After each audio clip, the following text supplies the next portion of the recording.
اور اللہ اپنے نور کو پورا کیے بغیر رہنے کا نہیں، اگرچہ کافروں کو برا ہی لگے۔ وہی تو ہے جس نے اپنے پیغمبر کو ہدایت اور دین حق دے کر بھیجا تاکہ اس دین کو دنیا کے تمام دینوں پر غالب کرے، اگرچہ کافر ناخوش ہی ہوں۔ مومنوں، اہل کتاب کے بہت سے عالم اور مشائخ لوگوں کا مال ناحق کھاتے اور ان کو اللہ کی راہ سے روکتے ہیں، اور جو لوگ سونا اور چاندی جمع کرتے ہیں اور اس کو اللہ کے راستے میں خرچ نہیں کرتے، ان کو اس دن کے عذاب علیم کی خبر سنا دو، جس دن وہ مال دوزخ کی آگ میں خوب گرم کیا جائے گا، پھر اس سے ان بخیلوں کی پیشانیاں اور پہلو اور پیٹھیں داغی جائیں گی، اور کہا جائے گا کہ یہ وہی ہے جو تم نے اپنے لیے جمع کیا تھا، سو جو تم جمع کرتے تھے اب اس کا مزہ چکھو۔ اللہ کے نزدیک مہینے گنتی میں 12 ہیں، اس روز سے کہ اس نے آسمان اور زمین کو پیدا کیا۔ اللہ کی کتاب میں سال کے 12 مہینے لکھے ہوئے ہیں، ان میں سے 4 مہینے ادب کے ہیں، یہی دین کا سیدھا رستہ ہے۔ تو ان مہینوں میں قتال ناحق سے اپنے آپ پر ظلم نہ کرنا، اور تم سب کے سب مشرکوں سے لڑو جیسے وہ سب کے سب تم سے لڑتے ہیں، اور جان رکھو کہ اللہ پرہیزگاروں کے ساتھ ہے۔ ادب کے کسی مہینے کو ہٹا کر آگے پیچھے کر دینا کفر میں بڑھ جانا ہے، اس سے کافر گمراہی میں پڑے رہتے ہیں۔ ایک سال تو اس کو حلال سمجھ لیتے ہیں اور دوسرے سال حرام، تاکہ ادب کے مہینوں کی جو اللہ نے مقرر کیے ہیں گنتی پوری کر لیں، اور جو اللہ نے منع کیا ہے اس کو جائز کر لیں۔ ان کے برے اعمال ان کو بھلے دکھائی دیتے ہیں، اور اللہ کافر لوگوں کو ہدایت نہیں دیا کرتا۔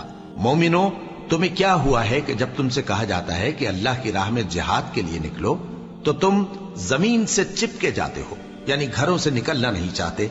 کیا تم آخرت کی نعمتوں کو چھوڑ کر دنیا کی زندگی پر خوش ہو بیٹھے ہو؟ سو دنیا کی زندگی کے فائدے تو آخرت کے مقابل بہت ہی کم ہیں۔ اگر تم نہ نکلو گے تو اللہ تم کو بڑی تکلیف کا عذاب دے گا، اور تمہاری جگہ اور لوگ پیدا کر دے گا، اور تم اس کو کچھ نقصان نہ پہنچا سکو گے، اور اللہ ہر چیز پر قدرت رکھتا ہے۔ اگر تم پیغمبر کی مدد نہ کرو گے تو اللہ ان کا مددگار ہے۔ وہ وقت تم کو یاد ہوگا جب ان کو کافروں نے گھر سے نکال دیا، اس وقت 2 ہی شخص تھے، جن میں ایک ابو بکر رضی اللہ تعالی عنہ تھے، دوسرے ہمارے پیغمبر صلی اللہ علیہ وآلہ وسلم۔ جب وہ دونوں غار ثور میں تھے، اس وقت پیغمبر اپنے رفیق کو تسلی دیتے تھے کہ غم نہ کرو، اللہ ہمارے ساتھ ہے۔ تو اللہ نے ان پر تسکین نازل فرمائی اور ان کو ایسے لشکروں سے مدد دی جو تم کو نظر نہیں آتے تھے، اور کافروں کی بات کو پست کر دیا۔ اور بات تو اللہ ہی کی بلند ہے، اور اللہ زبردست ہے، حکمت والا ہے۔ تم ہتھیار تھوڑے رکھتے ہو یا بہت، گھروں سے نکل آؤ اور اللہ کے راستے میں مال اور جان سے جہاد کرو، یہی تمہارے حق میں بہتر ہے، بشرطے کہ سمجھو۔ اگر مال غنیمت آسانی سے حاصل ہونے والا اور سفر بھی ہلکا ہوتا تو یہ تمہارے ساتھ شوق سے چل دیتے، لیکن مسافت ان کو دور دراز نظر آئی تو عذر کریں گے، اور اللہ کی قسمیں کھائیں گے کہ اگر ہم طاقت رکھتے تو آپ کے ساتھ ضرور نکل پڑتے۔ یہ اس طرح اپنے آپ کو ہلاک کر رہے ہیں، اور اللہ جانتا ہے کہ یہ جھوٹے ہیں۔ اللہ تمہیں معاف کرے۔ تم نے پیشتر اس کے کہ تم پر وہ لوگ بھی ظاہر ہو جاتے جو سچے ہیں، اور وہ بھی تمہیں معلوم ہو جاتے جو جھوٹے ہیں۔ ان کو اجازت کیوں دی؟